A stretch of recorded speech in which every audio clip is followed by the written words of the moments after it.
Dalam pengaduannya di SPK Polresta Palembang, Saskia Rani, wanita yang berprofesi sebagai karyawan swasta warga Jalan Taman Murni Kelurahan Alang-Alang Lebar ini mengadukan EV, seorang oknum polisi yang merupakan tunangannya, karena tidak mengembalikan uang korban sebanyak 23 juta rupiah yang dipinjam dengan alasan untuk kuliah.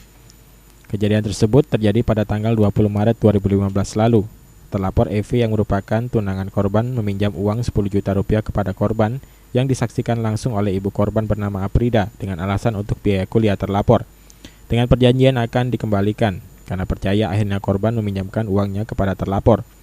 Lalu pada bulan April dan bulan November, terlapor kembali meminjam uang kepada korban sebanyak 13 juta rupiah dengan ditransfer secara bertahap dengan alasan yang sama.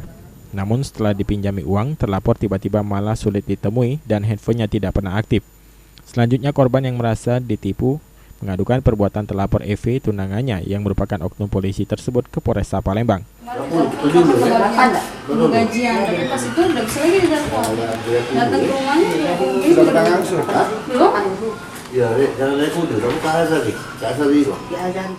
Atas pengaduan ini, pihak Polresta Palembang masih melakukan penyelidikan. Aji Delia, PAL TV.